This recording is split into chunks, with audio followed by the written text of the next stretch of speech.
हम्म, सभी को जय सिया राम। रामचरितमानस बालकांड और दोहा संख्या हम लोग 285 तक कल पढ़ चुके। और यहाँ पर राम और परशुराम या राम लक्ष्मण परशुराम का प्रसंग पूरा होता है और इसके पश्चात राम और सीता के विवाह का कार्यक्रम आरंभ होगा। रजनी शुक्ला जी ने हाथ उठाया है। रजनी दीदी हाँ, शुक्ला हमने जी, आप होमवर्क किया। क्या कहना चाहती हैं? दीदी हमने होमवर्क किया है। हाँ, आप वो करिए, वीडियो ऑन। भगवान। अच्छा दीदी। वीडियो मैंने ऑन दीदी करिए। भगवान के, हाँ, भगवान के बारे में मनन किया जी। है।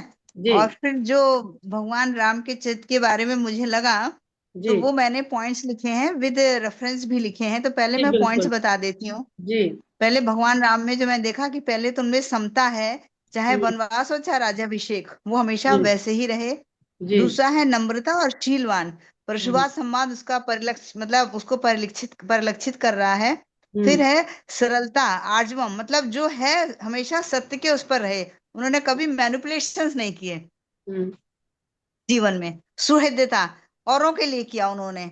जैसे हम्म। कि जब वो सीता जी को ढूंढ रहे थे तो शबरी जी के आश्रम में चले गए, हम्म। जबकि देखा जाए तो कितना क्रिटिकल टाइम था। और इसी तरह से उन्होंने जैसे जटायु का और संपाति का उद्धार करना था। तो हम लोग तो अपने मनुष्य योनि की तरह समझते हैं कि वो विलाप कर रहे थे, लेकिन उसके पीछे जो निहित उद्देश्य थे तो वो ये भी था कि उन्हें उन सबका उद्धार भी करना था। जी। और न्यायमूर्ति भी थे। न्यायमूर्ति इसलिए कि उन्होंने माता सीता की अग्नि परीक्षा तो ली। उसमें लोग कह सकते हैं कि वो दूसरी सीता जी थी, लेकिन ये भी दीदी हमने प्रसंग पढ़ा है कि लक्ष्मण जी को उन्होंने मृत्युदंड दिया।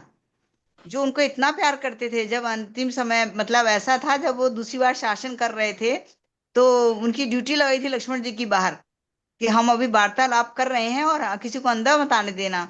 तो शायद दुर्वासा जी आए थे, मैं नाम भूलने को, ऋषि आए थे जो बहुत दुर्वासा। क्रोधित हुआ करते थे। दुर्वासा हाँ, ऋषि तो थे। उन्होंने कहा मुझे अंदर जाने, तो लक्ष्मण जी ने जो है उनको जाने नहीं दिया।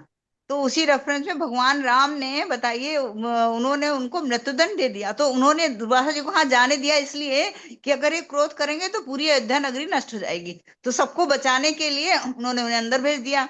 भगवान राम को तो अपने जो बात उन्होंने की थी उन्होंने उसका पालन करना था। तो उन्होंने फिर लक्ष्मण जी को मृत्युदंड दिया। ये जो कितनी दुखद बात है, जिन्होंने जीवन भर साथ दिया, हर पल रातों रात जगे। तो ये भगवान का है कि वो न्यायमूर्ति भी थे और अनहंकारी भी थे, क्योंकि रावण को अंतिम समय में उन्होंने विभीषण को राजी किया कि जाकर के उनका धर्म के अनुसार जो है उनका पूरा अंतिम संस्कार करूं। तो विधिवत और बड़ा सम्मान दिया उन्होंने। तो उन्होंने कभी किसी का अनादर नहीं किया, जबकि सोच सकते थे कि मैं तो हूं ही, मैं तो भगवान हूं। लेकिन कभी उन्होंने कभी उसका प्रदर्शन किया ही नहीं। और अमानी भी थे। अमानी मतलब अपने लिए मान कभी नहीं चाहा उन्होंने, कि लोग मेरा आदर करें। क्योंकि जब राज्याभिषेक दोबारा होने की नौबत आई, तो उन्होंने निषाद जैसे केवट को भी भूले नहीं। वरना तो सोचते क्या है, मेरे को तो मान ही दिया था, मैं तो भगवान था उसने नौका ही तो उसे पार ही तो उतारा था, कोई बड़ा काम तो नहीं किया था। लेकिन फिर भी उन्होंने जो हमने रेफरेंस पढ़ा कि वो रातों रात जगे, और उनको रात में नींद नहीं आई, उन्होंने रात में उठाया लक्ष्मण जी को कि नहीं, हमको निषाद को बुलाना है। तो ये बहुत बड़ी बात है। अगर देखा जाए, एक छोटे से मल्लाह को भी वो भूले नहीं। उन्होंने अपने कभी अपने मान को चाहा नहीं, कोई हमको मान दे। और दीदी कलुषा रहित, कभी किसी पे कोई उनका क्लेश नहीं रहा। उन्होंने क्षमाशील थे, क्योंकि कैकेयी माँ को उन्होंने क्षमा कर दिया। और होता सोचता रहे, इन्होंने तो मेरा जीवन बर्बाद कर दिया, है ना, और मेरी पत्नियों को कितना कष्ट दिया। जो राजमहल में पड़ी, वो अब पली हुई, बड़ी हुई, और अब वो मतलब मेरे साथ वनवास को जा रही हैं। तो कब कुछ तो उन्हें डर लगता है, लेकिन उन्होंने उनको माफ कर दिया। और कुशल शासक भी थे, उन्होंने परिवार को सुहा कर दिया, अपने सुख को। अब मतलब जबकि सीता माँ गर्भवती थी, बावजूद इसके भी उन्होंने अपना निर्णय, वो बात अलग है दीदी, रेफरेंस है कि सीता माँ का डिसीजन था कि मैं चली जाऊं पति के लिए। लेकिन फिर भी उन्होंने रोका नहीं, क्योंकि उन्हें अपनी जनता को सम्मान दिया था। कुशल शासक का ये था कि मेरी जनता खुश रहे, मैं अपने व्यक्तिगत जीवन को नहीं उतना दूंगा, जो कि आजकल व्यक्तिगत जीवन को ही लोग महत्व दे रहे हैं, कुछ लोगों को छोड़ के। और भक्तों के भी भक्त थे, क्योंकि हनुमान जी को उन्होंने इतना माना कि आज भी कहीं भी राम कथा होती है तो पहले हनुमान जी को जरूर जरूर हनुमान चालीसा का पाठ किया ही जाता है, तब राम कथा प्रारंभ होती है। तो भक्तों के भी भक्त हैं और संयम से परिपूर्ण हैं, क्योंकि अपने को हर स्थिति में उन्होंने प्रभावित नहीं होने दिया। परशुराम जी ने जब इतना ज्यादा क्रोध किया, जबकि देखा जाए तो विवाह व्यक्ति का एक वैसा निर्णय होता है, लेकिन उन्होंने उस समय भी अपने संयम को खोया नहीं। अगर चाहते तो उसमें परशुराम जी को दबा देते और अपना विवाह का कार्यक्रम आगे बढ़ाते, लेकिन उन्होंने उस संयम को बरकरार रखा। और विश्वास और श्रद्धा से परिपूर्ण, उसका रेफरेंस ये आता है कि जिस भरत जी जिस समय सेना लेकर के गए, सब समस्त अयोध्या वासियों को लेकर के उनसे वनवास में वन में मिलने के लिए, तो लक्ष्मण जी ने बहुत शक किया उन पे, निषाद ने भी शक किया, लेकिन भगवान राम ने कहा कि नहीं, ऐसा नहीं हो सकता। इतना श्रद्धा, इतना विश्वास कि वो मतलब उससे अडिग नहीं हुए कि नहीं, ऐसा हो ही नहीं सकता। और सबसे बड़ी बात जो हम लोग पढ़ते हैं अभी, गुरु पूर्णिमा भी था, कि गुरु के प्रति उनका पूर्ण समर्पण था। देखिए, जिस समय वो अपनी किशोरावस्था में थे, और जिसका रेफरेंस वशिष्ठ रामायण में मिलता है कि उन्होंने, वो बिल्कुल इतने डिप्रेसिव मूड में हो गए थे कि अपने माता पिता के शरण छूना भी छोड़ दिए थे, निकलते ही नहीं थे। तो उस समय अगर देखा जाए तो भाई उसमें थे, अगर सिर्फ ये हुआ कि नहीं वशिष्ठ जी जो है उनको जो है वो कुछ वार्तालाप करेंगे, तो 18 दिन तक लगातार सुबह से शाम तक उन्होंने बैठ के जो गुरु वशिष्ठ को सुना, तो उनका अपने गुरु के प्रति समर्पण था। उन्होंने उनसे कोई तर्क नहीं किया, और जो भी उन्होंने वशिष्ठ रामायण में जो उन्होंने उनसे प्रश्न किए वो बड़े तर्क संगत थे। और इसके अलावा विश्वामित्र ने जो जो कहा वो उन्होंने किया। तो वो उनकी जो है वो गुरु के प्रति पूर्ण समर्पण था। दीदी, 2 गुण और मिलने चाहिए, क्योंकि लोग कहते हैं ना 16 कलाएं होती हैं, मगर 2 मुझे समझ में नहीं आई। मैंने बहुत सोचा, तो मैंने कहा चलो ये कुल मिलाकर 14 हो गए दीदी, 2 नहीं ढूंढ पाई मैं। चलिए, आपने अध्ययन किया और अध्ययन के साथ साथ धन्यवाद दीदी। उसको कहीं उसको नोट्स भी बनाए, लिखा, समझा। जी और दीदी। सबसे जी, और सुंदर ये, बात है कि हाँ, आपने उसको समझा और हम लोगों से उसको बताया। और तो दीदी सबसे बड़ी बात है कि इन्हीं सबको जब एक सेक्टर में डाल देना, एक ब्रैकेट आप बनाए, तो फिर वो मर्यादा में आ जाता है, इसीलिए वो मर्यादा पुरुषोत्तम राम कहलाते हैं। चलिए, बहुत सुंदर। धन्यवाद दीदी आपने। बहुत बहुत धन्यवाद आपका। और हम यही चाहते हैं कि आप लोग अधिक से अधिक जिज्ञासा हो और अधिक से अधिक ढूंढे चीजों को। अभी हमने पहले ही कहा था कि कुछ पढ़ पाएंगे, जो पढ़ेंगे उसमें से कुछ ही समझ पाएंगे, और जो समझेंगे उसमें से कुछ ही लिख पाएंगे, और जो लिखेंगे समझेंगे उसमें से कुछ ही कह पाएंगे। वो नहीं डाल रहा है। तो ये म्यूट ये रखिए। डाल दिया, डाला। तो मेरा जो उद्देश्य है वो इस प्रसंग को समझने का था कि ये प्रसंग क्योंकि पूर्ण हो रहा है। ऐसे तो पूरी रामायण में हम कोई भी प्रसंग उठाएं, वहां पर राम की पूर्णता ही मिलती है। अन्य जो चरित्र हैं उसमें कहीं कहीं हमें अपूर्णता मिलती है। तो पूर्णता तब समझ में आती है जब हम साथ में कुछ अपूर्णता का भी दर्शन करें। अगर सब कुछ पूर्ण हो, है सब कुछ पूर्ण, लेकिन सब कुछ पूर्ण होगा तो हमें समझ ही में नहीं आएगा कि अपूर्णता या अधूरापन या अखंड किसे कहते हैं। तो हमने भी थोड़ा सा प्रयास किया है। तो हम चलते हैं परशुराम, और परशुराम पर ही रहेंगे, इस प्रसंग पर ही रहेंगे। कुछ बिंदु जो आपको बताते जाएंगे उन पर आप स्वाध्याय करिएगा कि किस किस का तुलनात्मक अध्ययन आप करें, तो परशुराम का चरित्र आपको और स्पष्ट होगा। परशुराम का चरित्र स्पष्ट होगा तो आप परमेश्वर के पूर्ण रूप को देख पाएंगे, समझ पाएंगे। हमारी केवल आंखें दो नहीं है, हमारी दृष्टि भी दो है। हमें पूर्ण और अपूर्ण को साथ साथ देखना पड़ेगा, लेकिन ये आंख काम करेगी, लेकिन हमारी बुद्धि उसमें से एक को जाने, एक को जाने, ये हमारा प्रयास होना चाहिए। और कृपा भगवान करेंगे तो ऐसा होगा। तो सबसे पहले हम परशुराम जी के वेश को देखते हैं, जिसकी चर्चा आरंभ करी थी गोस्वामी जी ने। तो जहां जहां पे इधर उधर होगा हम उसको समेटने का प्रयास करेंगे कि हम विषय से न भटके। तो ब्राह्मण उनका वेश है और स्वभाव उनका क्षत्रिय है। तो जब ये हम लोग जानते हैं कि जो वर्ण व्यवस्था है हमारी, वो ब्रह्मा जी के शरीर से हम लोग उसको परिभाषित करते हैं। तो ब्रह्मा जी के शीश को ब्राह्मण और ब्रह्मा जी की भुजा को क्षत्रिय, कि उनकी भुजाओं से क्षत्रियों का जन्म हुआ है और उनके शीश से ब्राह्मण की उत्पत्ति हुई है। तो शीश और भुजा में क्या तालमेल, क्या सामंजस्य, ये परशुराम प्रसंग समझाता है, हमें दिखाता है। अब बीच में क्या आ रहा है? अहंकार। ब्राह्मण और क्षत्रिय वेशभूषा, वेश और स्वभाव, इनके बीच में अहंकार है, जबकि चाप टूट चुका है। चाप टूटने के बाद भी अहंकार की उपस्थिति बनी हुई है। शीश में कौन सा अहंकार चढ़ा हुआ है? कर्ता भाव का। कर्ता भाव क्या? मुझे अधर्म का नाश करना है, मुझे। तो मुझे जब आता है तो ये कर्ता भाव है। आप लोग सुनिए, लिखिएगा, जब रिकॉर्डिंग से आप लोग लिख लीजिएगा, जिसको लिखने में रुचि है। हाँ, तो जो कर्ता भाव है वो अहंकार उनके ब्राह्मणत्व पर, अब वेश और स्वभाव को तत्व मान लीजिए कि ब्राह्मणत्व पर यानी शीश पर कर्ता भाव का अहंकार व्याप्त है। और भुजाओं में, भुजा शक्ति का परिचायक है। शक्ति किस लिए होनी चाहिए? शक्ति से अधिकार और कर्तव्य, ये दो का पालन होता है, अधिकार और कर्तव्य। परशुराम जी के अंदर ये मेरा अधिकार है कि मैं अधर्म का नाश करूं और यही मेरा कर्तव्य है। तो उनका जो छात्रत्व है, उस तत्व के भीतर अहंकार से ढक गया है।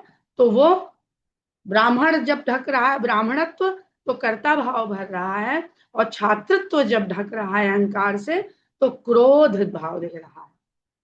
तो कर्ता भाव और क्रोध भाव, अहंकार किस तरह से दोनों भावों को अपनी चपेट में ले रहा है, अपनी गिरफ्त में ले रहा है, ऐसा हम सबके साथ होता है। इसलिए हमें इसको इसी तरह समझने की आवश्यकता है। अब परशुराम जी की तुलना हम भी करेंगे, आप लोग भी करिएगा।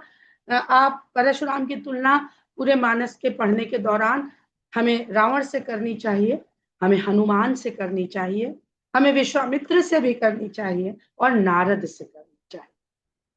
अभी हम इन तुलनात्मक विचारशीलता या चिंतनशीलता की ओर नहीं जाएंगे, क्योंकि हमें पूरा पूरा नारद प्रसंग उठाएंगे और यहाँ पढ़ेंगे, तब हम वो अध्ययन कर पाएंगे, समझ पाएंगे। और ऐसा ही हम अन्य प्रसंगों के साथ करेंगे, तब हम समझ पाएंगे। पर जितना आप लोग जानते हैं, समझते हैं, इतने दिनों से मानस के साथ जुड़े हुए हैं और बहुत गंभीरता के साथ जुड़े हुए हैं, ये हम सब जानते हैं कि सब लोग बहुत गंभीरता के साथ जुड़े हैं। तो क्या भाव की तुलना हो रही है परशुराम और अन्य इन चारों से, वो हम समझ बहुत आसानी से, सरलता से समझ पा रहे हैं। कर्ता भाव, अहंकार भाव, काम भाव और समर्पण भाव, यही सब तो यहाँ परशुराम जी के अंदर देखने को मिल रहा है। अब क्रोध का उनका क्या है? ऐसा क्यों हुआ? धनुष क्यों टूटा? ये कर्ता भाव। देखिए, पूरा प्रसंग अपने दिमाग में बनाए रहिए पीछे। मेरे होते हुए ऐसा कैसे हो गया? अधिकार भाव। मेरे होते हुए ऐसा क्यों हो गया? क्योंकि अधिकार तो मेरा है। फिर है क्या आया कि मनुष्य को, समझिएगा, परशुराम कुछ भूल जाइए थोड़ी देर के लिए, मेरे होते हुए ऐसा हो गया, तो क्या मेरा प्रभाव समाप्त हो रहा है? अहंकार को ये डर हो गया कि क्या मेरा प्रभाव समाप्त हो रहा है, क्या मेरा वर्चस्व छिन रहा है, क्या मेरी कुर्सी छिनने वाली है, क्या मेरे बाद धर्म का नाश हो जाएगा? मेरे होते हुए ऐसा हो गया, तो मेरे बाद क्या धर्म का नाश हो जाएगा? ये कर्ता भाव, यानी मैं ही सब कुछ संभाले हुए। ईश्वरत्व का भाव उनसे दूर होता जा रहा है, होता गया है अभी तक। जब मेरे रहते अधर्म हो रहा है, तो मेरे बाद क्या होगा, ये चिंता हर परिवार में, हर व्यवसाय में, हर देश में, हर जगह है। जब मेरे सामने ये हाल है तो मेरे बाद क्या हो। और हमारा काल है कितना, अधिक से अधिक 100 साल, उसमें भी 20-22 साल तो हम कार्य के लायक, पहले 10 साल नहीं होते और बाद के 10 साल भी मान ले तो 20 साल तो हम काम के लायक ही नहीं रह जाते। पहले माता पिता पे निर्भर रहते हैं और फिर बच्चों या सेवकों के ऊपर आश्रित होते हैं। तो 70-80 साल, और जो काल की गणना हम लोग करते हैं ब्रह्मांडीय काल की, तो वहां पे ये काल नगण्य है। तो ये अहंकार को समझिए, काल और अहंकार का सामना हो रहा है। जब लक्ष्मण और परशुराम का सामना है, ये काल और अहंकार का सामना है। फिर परशुराम ने सहस्त्रबाहु का वध किया, ये क्या है? परशुराम तप से मन की वृत्तियों को काटा जा सकता है। तपस्वी हैं, उनकी वेशभूषा कैसी है? तपस्वियों की, वैरागियों की। तो फरसा हाथ में है पर, तो तपस्या के द्वारा मन की वृत्तियों को काटा जा सकता है। सहस्त्रबाहु अधर्म की, अधर्म की ये छात्र तत्व है जो भोग की वृत्तियों को पूरा करता है अपनी शक्ति के द्वारा। उसकी अनेक अनेक भुजाएं ना, सहस्त्रबाहु, अनेक भुजा यानी अनेक क्षत्रिय, और भुजा शक्ति का प्रतीक है। तो हर शक्ति का जो वृत्ति है वो भोग की है सहस्त्रबाहु में। तो इस भोग वृत्ति को काट देना, ये छात्र धर्म का पालन परशुराम जी करते हैं।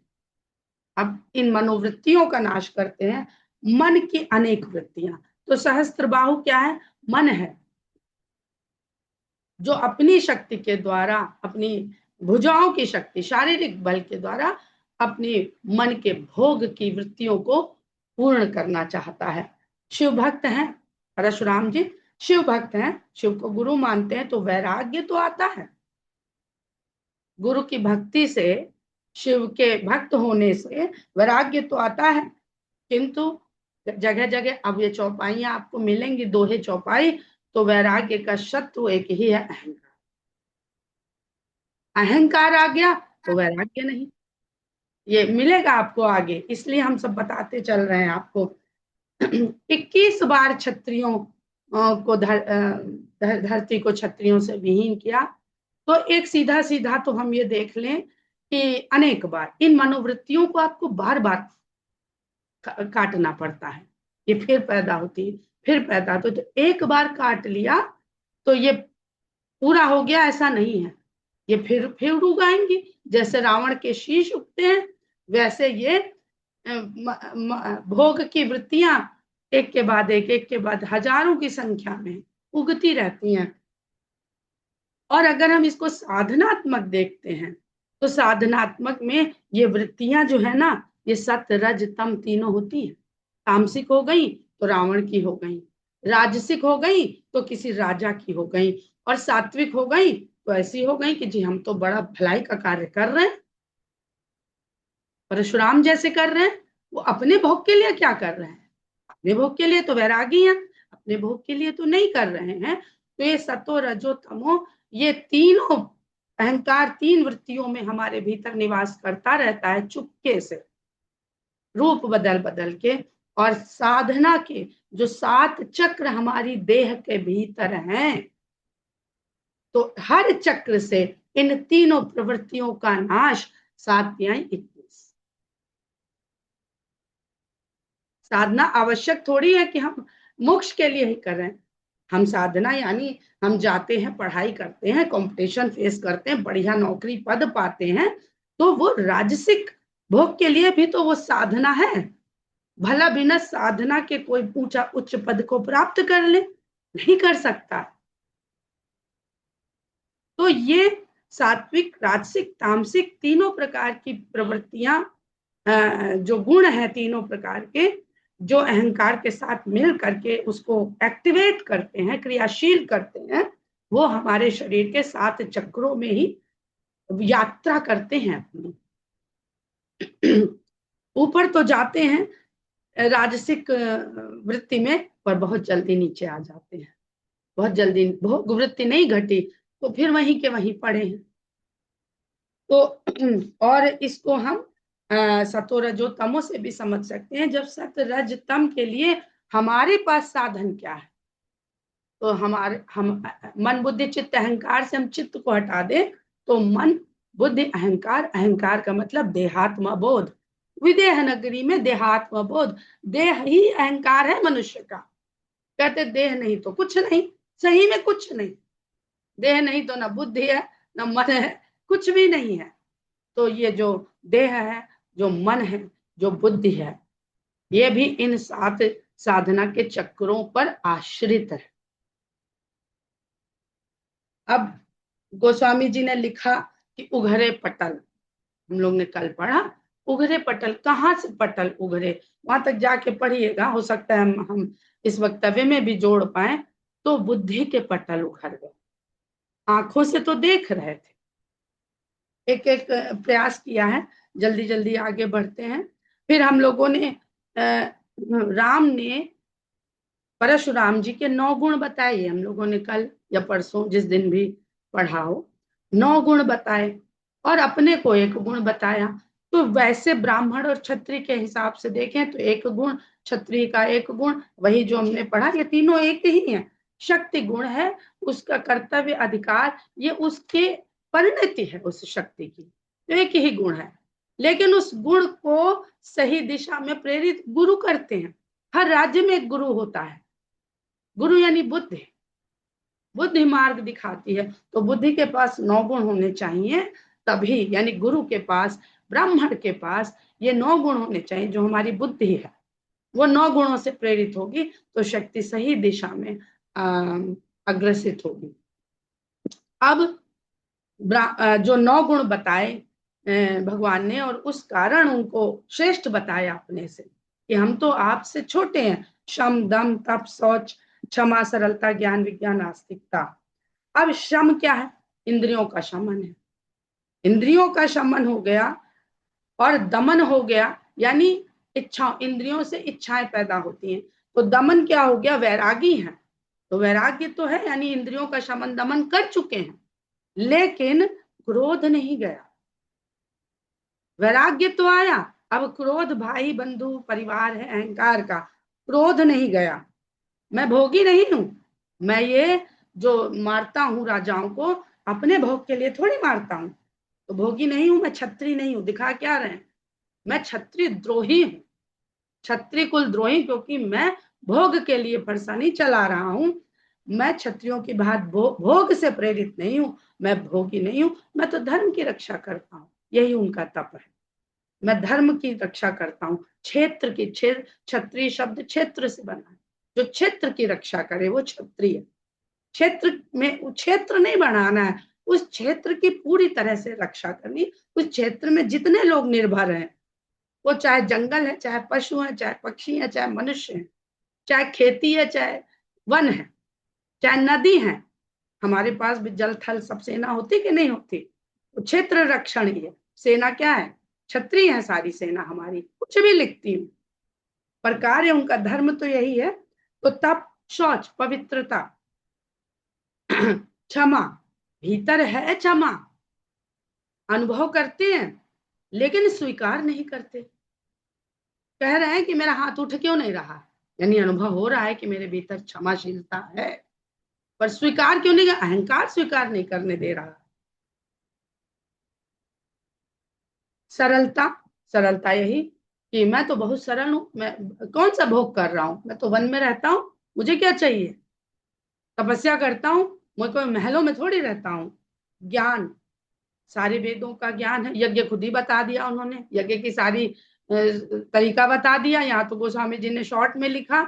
और युद्ध, धनुर्विद्या, शस्त्र विद्या, सब विद्याओं का ज्ञान है उनके पास, सारे वेद जानते हैं, तो ज्ञानी है, विज्ञानी भी है। ब्राह्मण के गुण बता रहे हैं, विज्ञानी भी है, यानी इन ज्ञान से होते हुए तत्व ज्ञान हो जाना, ब्रह्म ज्ञान हो जाना, ईश्वर का ज्ञान हो जाना, ये विज्ञान है। इसको मानस में विज्ञानी से वो कहा गया है, तत्व ज्ञान को। आस्तिकता है, शंकर बार बार कह रहे हैं, ईश्वर को मानते हैं, ईश्वर में निष्ठा है, आस्तिक है, भक्ति है, ईश्वर निष्ठा है, लेकिन उनकी जो साधना में बाधा है, वो बाधा ये है कि मैं ईश्वर का कार्य कर रहा हूं। ये बहुत बड़ी बाधा आपको हर जगह देखने को आज मिल जाएगी। मैं ईश्वर का कार्य कर रहा हूं, ये बहुत बड़ी बाधा है सारे ज्ञान के बाद। ये इसको कहते हैं कट्टर आस्तिकता, अंधी आस्तिकता, अहंकारी आस्तिकता। बिना नाम लिए आप लोग समझ रहे होंगे कि इस आस्तिकता से ओतप्रोत आज कौन सा धर्म या कौन सी विचारधारा इससे भरी हुई है। ब्राह्मणत्व को छात्रत्व ने आच्छादित कर लिया इसी भाव से कि मैं ईश्वर का कार्य कर रहा हूं। तो ये जो 9 के 9 गुण हमने बताए, हमने नहीं बताया, हमने पढ़े ढूंढे और बहुत शॉर्ट में लिखने का प्रयास किया कि अहंकार की परत इन 9 के 9 गुणों पे चढ़। जमदाग्नि के शत्रु, जमदाग्नि से शत्रु, जमदाग्नि उनके पिता हैं।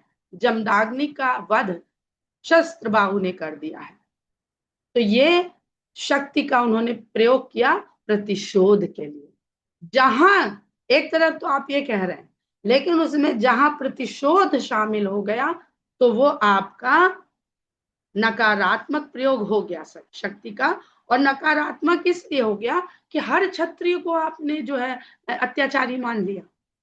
आपने वो दृष्टि ही छोड़ दी कि क्षत्रिय का जो रूप है, उस रूप में राम आपके सामने खड़े हैं। आपको राम में ईश्वर का दर्शन तो छोड़िए, क्षत्रिय का दर्शन भी नहीं हो पा रहा है। अभी क्षत्रिय दर्शन नहीं हो रहा है तो फिर ईश्वर का दर्शन तो अभी बहुत दूर है। प्रसंग का जो आध्यात्मिक संदेश जो पूरा हम लोगों ने पढ़ा, सबने खूब डिटेल में हम लोगों ने पढ़ा है। तो तप, तप का परिणाम क्या होता है, यानी तप जाकर के किस में बदल जाए, विलय हो जाए, वो है ज्ञान। क्यों तप करता है? ज्ञान के लिए। पढ़ाते हैं आप लोग, पुस्तक खोल खोल के शोध, कोई पुस्तक लिखनी होती तो खूब शोध कार्य करते हैं, कम से कम 25-50 पुस्तक पढ़ते होंगे तब एक पुस्तक लिख पाते हैं। या कोई और क्षेत्र में है तो वहां तपस्या करे, पढ़े, एक्सपेरिमेंट के बाद एक्सपेरिमेंट, यही तप। तो तप का विलय होता है, तब ज्ञान उत्पन्न होता है, और ज्ञान का विलय हो जाता है तो भक्ति उत्पन्न होती है, और भक्ति का विलय हो जाता है तो समर्पण की उत्पत्ति होती है। और जब समर्पण का विलय यानी मैं का विलय, राम। ये चरण हो गए इस प्रसंग परशुराम जी के। इसीलिए हमने कहा था कि अवश्य हनुमान से, नारद से, रावण से, विश्वामित्र से, इन सब को समझने में आसानी रहेगी। फिर ब्राह्मण का गुण धर्म और क्षत्रिय का गुण धर्म, एक और विलय यहाँ पर जो हम लोगों ने अंत में खै चौमोर मिटै संदेहु, तो आवेश का विलय कहाँ हुआ? आवेश का विलय हुआ मर्यादित चैतन्य स्वरूप में। कब हुआ? जब उघरे पटल, जब बुद्धि के पटल खुले, चित्त को चैतन्य स्वरूप का दर्शन हुआ। चैतन्य का दर्शन इन आंखों से नहीं होगा, उसको चित्त को ही होगा उसका। और कब होगा? जब बुद्धि से अहंकार का पर्दा हट जाएगा, तब हो जाएगा। तो क्षत्रिय गुण धर्म राम जो कहते हैं, जब कहते हैं राम इनको, जब हम क्षत्रिय है नहीं दिखाई पड़ रहे हैं तो पहले तो हम इनको क्षत्रिय का गुण धर्म बता दें। तो बताते हैं कि युद्ध हमारा स्वधर्म, जो हम लोगों ने कल पढ़ा, क्षत्रिय का धर्म युद्ध करना है। तो युद्ध हमारे लिए, क्षत्रियों के लिए एक महोत्सव के समान है। हम सदा तैयार रहते हैं, चाहे रण में और चाहे सामने आ जाए। तो घर बैठे अगर कोई योद्धा मिल गया है तो हमारे लिए तो ये और भी बढ़िया बात है, हमें कहीं जाना ही नहीं है, यहीं पे अपना कौशल दिखाने का हमको अवसर मिल रहा है।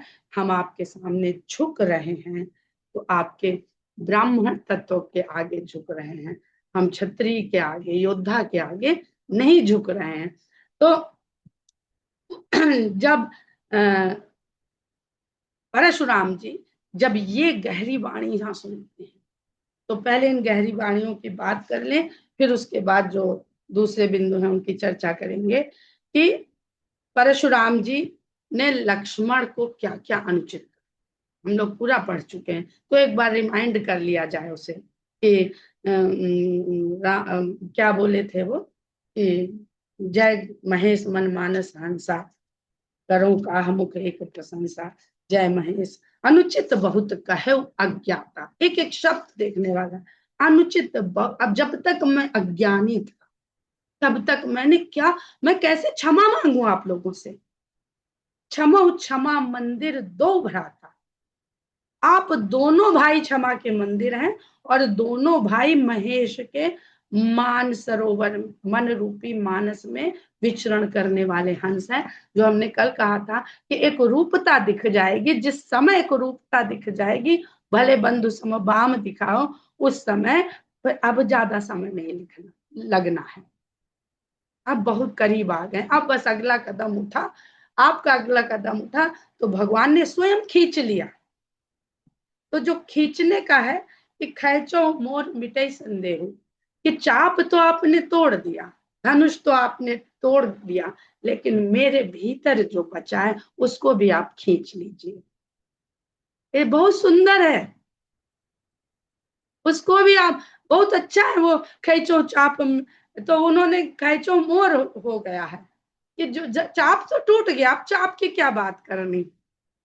अहंकार रूपी चाप तो आपने तोड़ दिया, लेकिन उसके बावजूद भी जो मेरे भीतर बच गया है उसको भी आप खींच लीजिए। और अपने आप चला गया फिर भगवान के हाथ में। उन्होंने कहा नहीं कि भगवान ने फिर देर नहीं लगाई। तो ये अहंकार का कर्षण कर लीजिए, मेरे खींचने यानी कर्षण हम लोग कृष्ण कहते हैं ना। किस चीज का कर्षण करते हैं कृष्ण? संसार भर के मनुष्य के प्रेम में मगन हो जाए कृष्ण की तरह। वो कब होगा? जब हमारे भीतर अहंकार का कर्षण भगवान अपने में कर लेंगे। तो जब वो कहते हैं कि हर लीजिए, अब हम लोग कहाँ पर थे? समय तो हो गया है, तो हम लोग इसके बाद थोड़े बिंदु बचे हैं कि उन्होंने क्या अनुचित शब्द कहे और राम में क्या क्या गुण थे, जिसकी उन्होंने 9 बार जयकार करी। 9 बार जयकार करी है। ब्राह्मण के 9 गुण जो भगवान ने बताए, वो भी गुण मेरे नहीं है, आपकी ही जय है। ये 8 बार 9 जय और 1 बार जय। ध्यान से पढ़िएगा सब। 8 बार जय और 1 बार जय। अब ये भी मेरे दिमाग में कीड़ा चल रहा है कि 8 बार जय तो 1 बार जय थी क्यों? ये भी खोजबीन लगी हुई है। तो वो अब उनको ब्राह्मण के गुण भी अपने नहीं दिख रहे हैं, वो भी प्रभु सब आप ही के तो हैं। जो निर्गुण है उसी के अंदर सारे गुण है, और सारे गुण जिस तरह आपके भीतर होके भी उनका प्रभाव निर्गुण है, ऐसे ही हमारे अंदर जो भी गुण है वो निर्गुण भाव को प्राप्त हो जाएंगे जिस समय, उस समय हम दोष मुक्त हो जाएंगे। जब तक गुण गुण रूप में पड़े रहेंगे तो गुण पलटेगा, गेंद फेंकेंगे तो पलट के आएगी। तो वो गुण और दोष का ये खेल चलता रहेगा। तो बहुत सुंदर प्रसंग है। हम लोग यहाँ पर विराम लेते हैं और कल इसी विषय को फिर आगे बढ़ाएंगे। तब तक के लिए हम लोग जय सिया राम करते हैं। जय सिया।